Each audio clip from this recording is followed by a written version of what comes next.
Hello, it's Mike Richards here from the Treasury Recruitment Company. I hope you're enjoying the Treasury Career Corner. If you are, great news. Perhaps you give us a rating on iTunes or wherever you consume your podcast content. This means that even more Treasury professionals can benefit from finding out about how treasurers have achieved their career goals. The link to rate our show we'll list at the bottom of our show notes. And please remember as well, the show itself is as much about you as it is about us. If there are specific questions you want us to ask or there's feedback you want to give, please drop me an email. My direct email is mike@treasuryrecruitment.com, inventively enough. But anyway, that's enough from me. Let's get on with the show.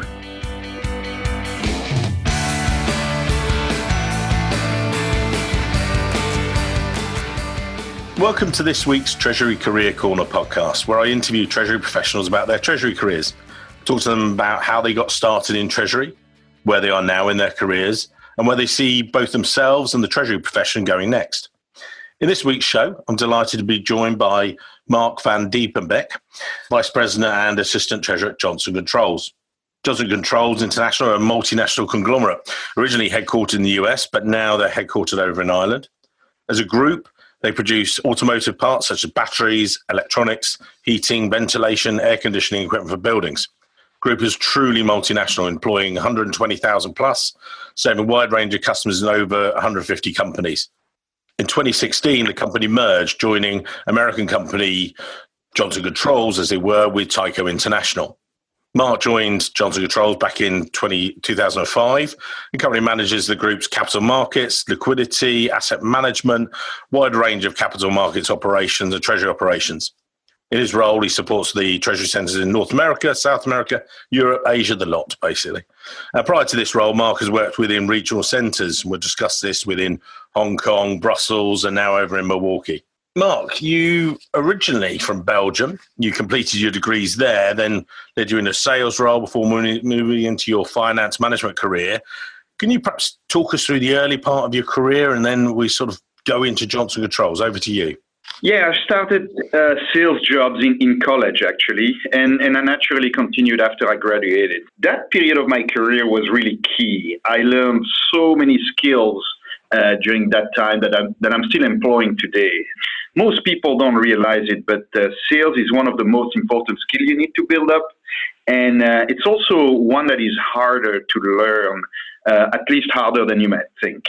And we are constantly selling, right? Whether you're trying to present a new project to your boss, defending your budget for the year, making a presentation to a board or to your team.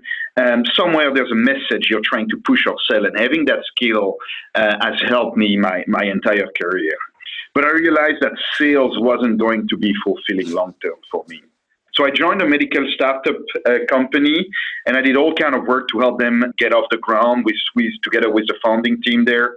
But at some point, the CEO of that company gave me a great advice and told me, if I wanted to broaden my horizon, I kind of needed to go work for either the big five at the time or one of the management consulting companies. And that's what led me to change career a little bit.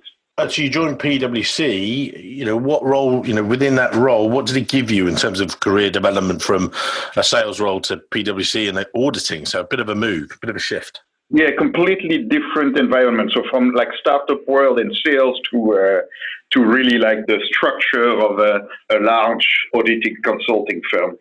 What it gave me is really a breadth of experience that would have taken decades to accumulate otherwise. And it's as simple as that.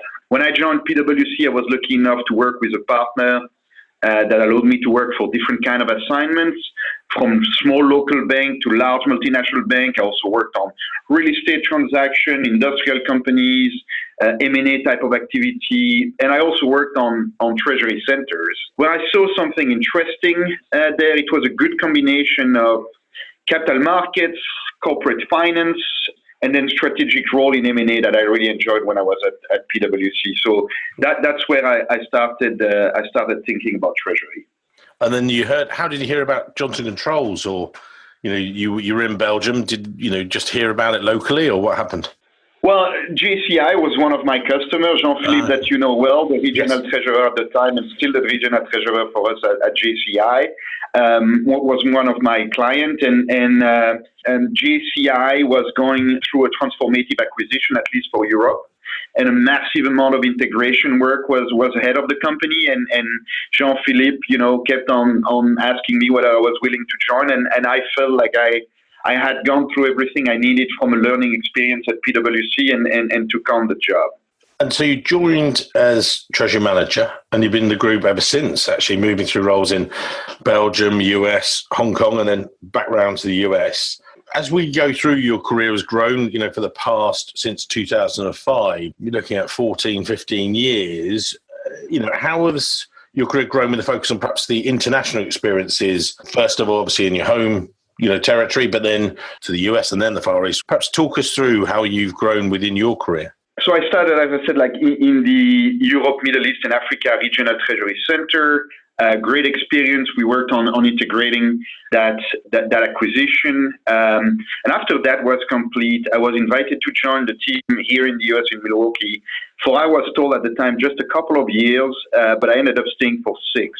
Oh, wow. And I covered many different aspects of the treasury role, from the U.S. treasury management, corporate finance work, debt capital markets, investment management, all aspects really of a real global corporate treasury role. And I was lucky enough to work during kind of the financial crisis, which was very interesting to be working for a U.S., at the time, mostly automotive company, exposed to a lot of volatility, a lot of stress.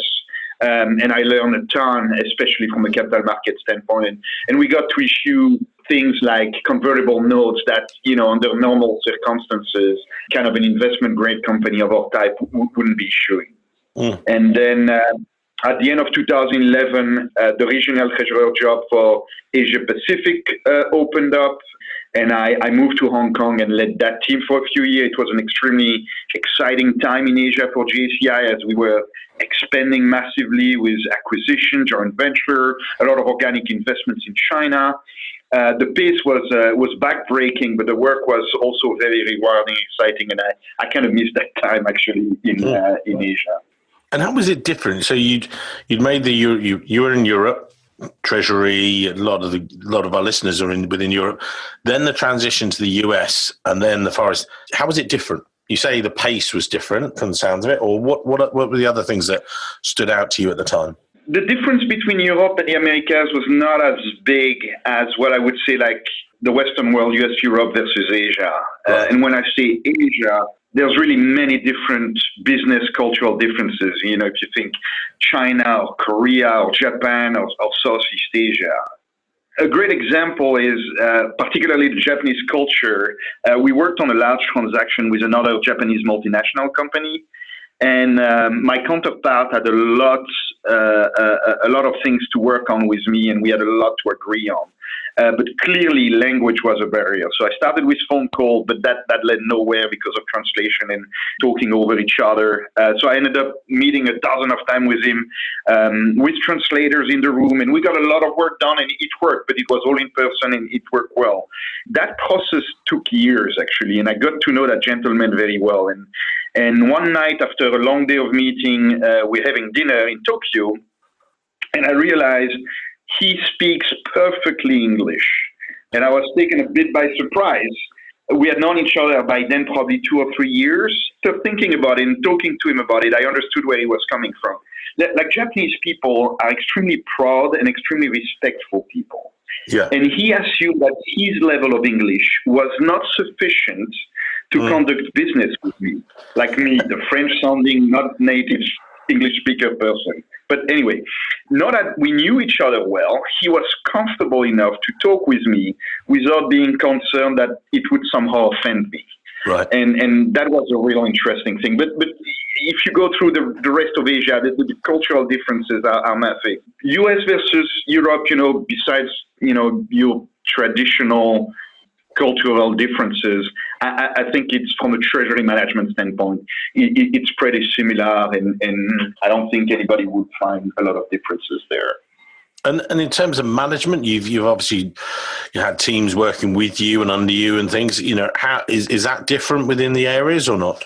Not so much, but I think it's also how GCI is organized. Okay. We have regional treasury centers that generally cover like the full fledged of services you would expect from a treasury department, and it's organized regionally. So each region really has all of the capabilities, if you like. So moving from the European team to the US team, with the exception of the purely corporate aspects of it, like share repurchase and larger capital market transaction and maybe the M&A aspects of it, but still you get some of that in the regions as well. The rest, all of the treasury centers are very similar, and we're organized in a very centralized from a treasury function standpoint, but decentralized from a regional treasury function standpoint, if you see what I mean. And as I said, you've spent 14 years with one company. Often we've used the rule of thumb. The first year you're learning a role, the second year you're doing the role and, improving things, iteration and everything else. The third year, this is the second or third time you've done it. So you sort of start to tire of a role. Now you've made these moves internationally and move progression within the career, but still 14 years has made you stay.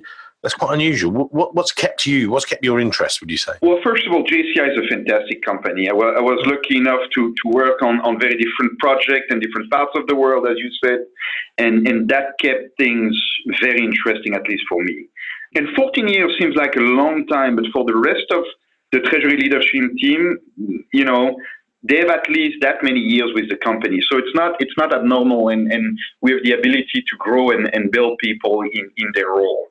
And to be honest, we've had a lot of big strategic changes at JCI over the past 5 or 6 years, and that has also kept my job extremely interesting and kept me engaged and kept changing the actual underlying job itself. And you say there, obviously you divested with Adient, which is your automotive seating business.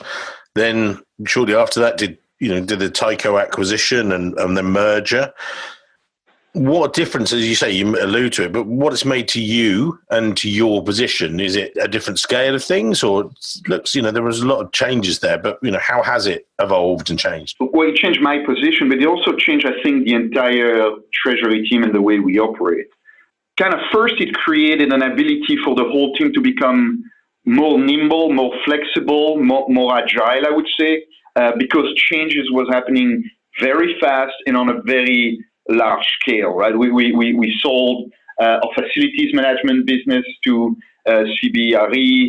That was a $5 to $6 billion top line business.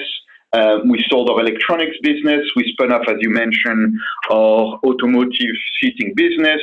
We did very large joint ventures on the automotive interior side and as well on the HVAC side with Hitachi in Asia. So really large transforming stuff that culminated with the merger with Tyco, and then we've now announced the sale of our battery business to a private equity firm, and that's expected to close within the next few months.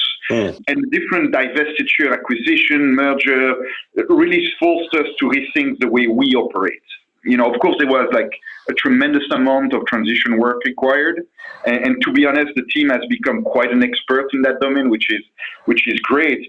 But in essence, there was never a time where it was more important for us to be very close to the business, to help them support their operation and go through that chain, but also sometimes have to explain why some of the changes are happening. Because when you sell a piece of the business, it sometimes, from a treasury management standpoint, impact other aspects of the business that remain with the company, and that's been quite a challenge for us to manage over the past few years.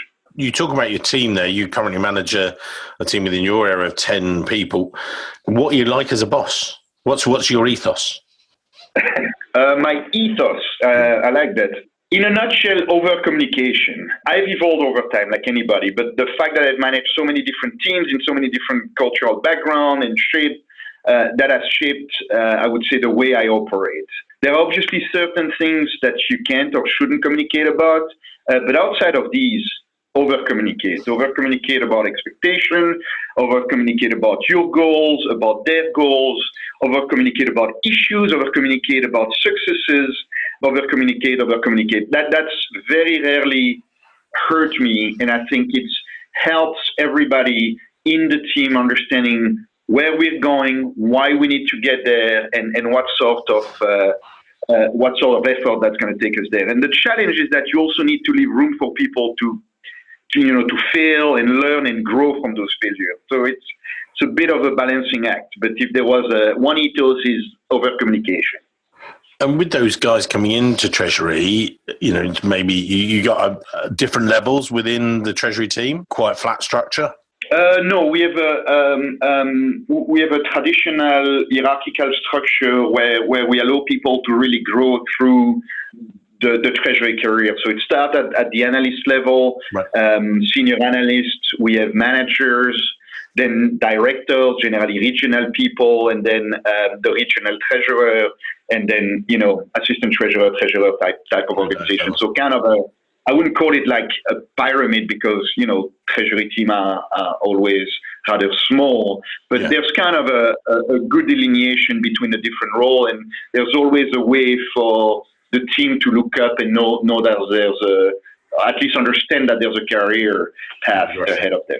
So when you are recruiting those people within whatever levels, obviously as they get more senior, you might be looking more specifically for certain skill sets. We've spoken about this, you and I, in the past, and certainly when we've recruited for you guys in Europe in particular, as well as the US. But what makes you a candidate stand out to you from the others? You've got a series of guys you're interviewing. There's one person sitting there. That's the person. What are you looking for? Is it personality? Is it qualification? Is it a combination of both? Or what's the big standout factor for you, as in Marc going, right, yeah, that's someone I want on my team? For me personally, I want somebody that's hungry, that wants to learn. You could be super qualified, but tired of what you're doing, or not have the energy that's required to do the job. And just like any Treasury department, we're a rather small team for the amount of work that needs to be done. And so you need very good performers, people that are really excited about the job, because there's going to be a lot of work ahead of you, and it gets tiring. And if you don't have that excitement, and if you don't have that, that hunger in you, at the end of the day, you're going to grow tired of it, and we're either going to lose you, or your performance is going to become a challenge, and nobody wants to lead down that path. Yeah. And when you're looking, more at the physical qualification, are you looking for things like a good MBA from a good school, or AFP, the Treasury qualification in the US, or any of the above? Or are there any other things that you think actually that ticks the boxes for us? Well, it depends on the level, right? If you're looking for somebody with some experience, obviously you're just judging on their background and where you went to school 15, 25 years ago. I mean, not that it doesn't matter, but it has much less importance. Yeah. The younger team, clearly looking at generally the right school. If you have like a Treasury certification, that tells me one thing. Not so much that you know more or less the Treasury role and what it entails, but that you've decided to make Treasury a career. Yeah. You see what I mean? You've made a commitment. It takes time to go through that process and effort. And if you've gone through that, that means you probably have decided, Treasury is the kind of thing I want to do. You meet a lot of people in the Treasury world that have not yet decided whether that's for them or not. And some of them end up staying in Treasury because of just not willing to be moving out of it. And some, stay in Treasury because that's what they want to do. And a Treasury certification kind of shows that you really want to do it. Outside of that, I think, if you're a good manager, you can provide sufficient training for all your team to know 99% of what a certification can tell you. So I'm not saying it's a must, but it's a good indication.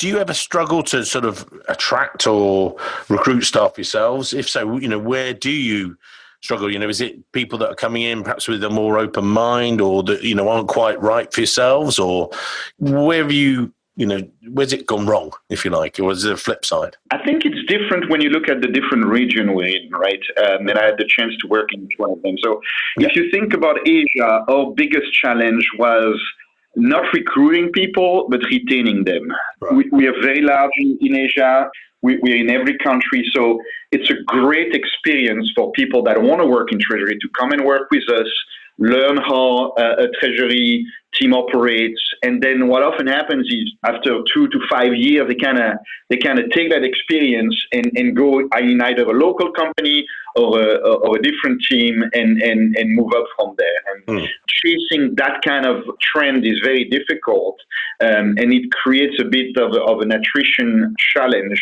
Particularly in Asia when the market's good. Obviously, when the market softens a little bit, you see that less. But people see kind of working at JCI or any other like large global multinational treasury center in Shanghai or Singapore or Hong Kong as a great learning experience, and it is. In Europe and the US, it's kind of the same issue. It's finding the people with the right profile and that right appetite I was talking about. And I think that's the challenge we've had. As a company, we've gone through a massive amount of change over the last, 5 to 6 years, with all the disposition, acquisition, and separation we talked about. And that level of change scares some people, let's be honest.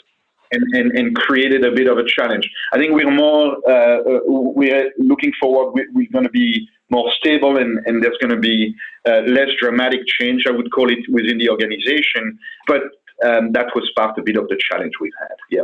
And looking towards that future as things develop, following these changes at Johnson Controls, where do you see the future developments for the group? What are the, combining that, if it's appropriate with the, when I spoke to Jean-Philippe, one of the key things he always talks about is systems. That's a key thing. And, you guys doing more of the strategic work and, the day-to-day processing, you can systematize a lot of that. Is that a key thing you're seeing, or are there other areas you think that are coming as future challenges, potentially for the group or for Treasury as a whole, perhaps when there's two separate areas? No, systems clearly has helped us tremendously operate through those changes without inflating the size of the Treasury team too much. So it's really been a process, streamlining and improvement kind of tool, and then it allows us to operate pretty stable, even though we had quite a bit of attrition, at least on the junior level side of things. And if you roll back the clock 6 years ago, we were a truly diversified industrial company, as you mentioned, with independent business and, automotive, electronics, facilities management, and our building technologies businesses. We now have refocused the operation to become a pure building player. But that means we also need to simplify a bit our organization. But we need to try and do that without losing that agility I was talking about that we've built up over the past 5 years. I think that's really going to be the challenge over the next 12 to 18 months, is that as we consolidate and streamline up the organization, being able to maintain that agility that we've managed to acquire through those transformations. And retaining those people you want, and that can see that career success going forward, sort of thing. That's right. So looking at your career so far, you had some great experiences all the way through. You did your sales role into Johnson Controls and everything else. How would you say, if someone's looking, they said, look at your LinkedIn profile, and we said to people at the end that they can perhaps connect to you via LinkedIn. You're happy to do that. But then when they read through your, which I would say is very good LinkedIn profile for anyone looking out there, look at Marc's and then try and copy it with not all the same words, but, there's a lot of good stuff in there explaining what he does and how he's progressed. But, if someone wants to have a career that matches yourself, what advice do you give either to your team or someone externally saying, this is what you need to think about? Two things. When you're giving opportunities that you feel are going to be a stretch or a challenge, say yes. It's a learning experience, and if you fail and working in the right organization, people will understand and help you grow from it. And if you are feeling that you're not given the opportunities, just ask. People get busy and are focused on a lot of things, and sometimes, forget to, think about your career development, or don't realize you've run out of things to do. Just sit with your manager, with the leader of your team, and tell them, this is great, I like what I do, but I want to do something different. Next time something open, think about me. These are the type of things I want to do. Be open. And that allowed me to learn a lot. You're going to have to be flexible by doing things you might not be thinking you'd ever do, but you will grow a lot from it. And I don't think you'll ever regret taking on a new opportunity. I think you'll very often regret not taking a chance. At least if you roll back the clock, a few years in the future. I thought that was great. I'd just like to thank Marc today. If you guys, as I say, want to connect with him, feel free to reach out. We'll put his LinkedIn profile in the show notes. For me today, Marc, thank you very much for a really great description. I think, as you say, being open, everyone. That's just listen to the interview and see what you think of Marc's career and see if you can match it. Thanks, Mike, and thanks for your kind words. Many thanks.